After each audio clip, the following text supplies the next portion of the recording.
হয় এক ऐतिहासिक हमने के आदिवासी महासभा तीनसुकिया मार्गेटा बोरगोलाई में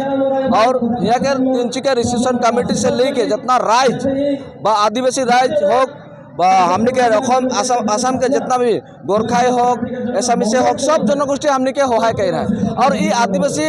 ऐतिहासिक महासभा बोल के कहा भाई। और हेमंत सोरेन गम के आवे के पीछे हमने के अनुभव कर ले पूरा भारत वर्ष के आदिवासी एक ही और आदिवासी टाइगर लगे कारण आज ऑस्ट्रिक जनगोष्ठी मन के द्राविड़ जनगोष्ठी मन के आज हिंदू सभ्यता हो जे हमने के 5000 साल का एक इतिहास आहे आसाम में वो इतिहास के आज 200 बच्चर में बदला को जाते उकर एक चैलेंज रहे और आज हमने आसाम के मुख्यमंत्री के चीफ गेस्ट बुला रहे उकर आदिवासी मान ले आसाम के आदिवासी मान ले आसाम के चीफ मिनिस्टर के सामान रखे 4 बच्चर से हमारे नहीं वाला आज हेमंत शर्मा हमारे नहीं अलग आज हेमंत सोरेन आए के आज आदिवासी मन के उत्साह जगलक राजनीतिक भावे अर्थनैतिक भावे शिक्षा दीक्षा के लेके हमने के एक साहस बढ़े जहाँ हमने भी ऑल इंडिया लेवल में टक्कर लगे पारे के पॉलिटिकल ले भी हमने टक्कर लगे के शक्ति हमने आहे और 40 टू हमारे समष्टि आहे जे हमने के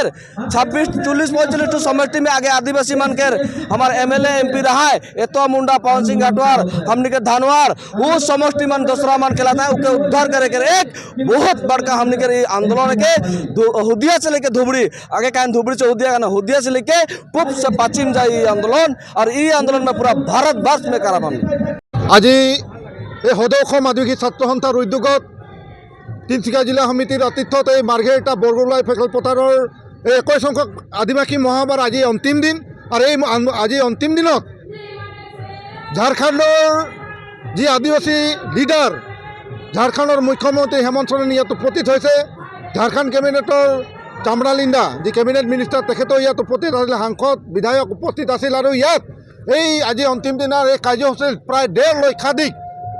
आदिवासी राइज इतना उपस्थित होइसे और आमी ভাল पाइছো आमी महासभा सफल हिसापे आमी गण्य करिছো कारण আজি তেওঁলোকে বুজি পাইছে আজি এই চৰকাৰখনৰ ঠগ প্ৰবঞ্চনা আজি বুজি পাইছে আজি তেওঁলোকে কেইটামান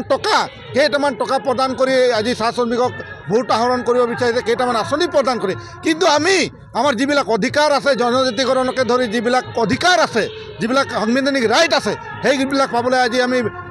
দীৰ্ঘদিন ধৰি আন্দোলন কৰাৰ পিছতো এই চৰকাৰখনে বা যোৱা কংগ্ৰেছ হওক AJP চৰকাৰে আমি গুৰুত্ব প্ৰদান কৰা নাই এবাৰ হদৌসম আদিবাসী ছাত্ৰ সন্থা আমি ইতিমধ্যে পণ লৈছোঁ আমি ৰাজনৈতিকভাৱে আন্দোলন কৰিমে আৰু ইতিমধ্যে জে মাহৰ যিবিলাক নেতা আছে তেওঁলোকে আমাক যোগাযোগ কৰি আছে আমি আগন্তুক যি নিৰ্বাচন আছে এই নিৰ্বাচনত কিন্তু বিজেপিক এক হৈ কোনো দিয়াৰ আমি পূৰ্ণ চেষ্টা কৰিম আজি এই আদিবাসী মহাসভাত অসমৰ বিভিন্ন প্ৰান্তৰ আদিবাসী ৰাইজ সমবেত হৈ এটাই সংকল্প গ্ৰহণ কৰিছে যে এই যিটো মানে ফেকু চৰকাৰ এই ঠগ প্ৰবঞ্চনা যি চৰকাৰ এই চৰকাৰৰ যি ভুল নীতি তেওঁলোকে ভুল নাযাব তেওঁলোকে যি জনজাতিকৰণৰ এটা প্ৰতিবেদন যিটো উলিয়াইছিল এইটো এটা ৰাজনৈতিক পৈতৰণি পাৰ কৰা এটা যে প্ৰতিবেদন সেয়া বুজি পাইছে বা তেওঁলোকে যিবিলাক কাম কৰি আছে সেইবিলাক যে আদিবাসী ৰাইজৰ অকল ভোট আহৰণৰ এটা প্ৰক্ৰিয়া সেয়া বুজি পাইছে সেয়া সকলো ৰাইজে পণ লৈছে আৰু এইবাৰ যিটো নিৰ্বাচন আছে এই নিৰ্বাচনত কিন্তু ইয়াৰ ফলাফল এই বিজেপি চৰকাৰখনে ভোগ কৰিব এই মহাসভাস্থলীৰ পৰা আমি হদৌসম আদিবাসী ছাত্ৰ সন্থা হৈ পৰিয়াল হৈ এই বিজেপি চৰকাৰক ক'ব বিচাৰোঁ।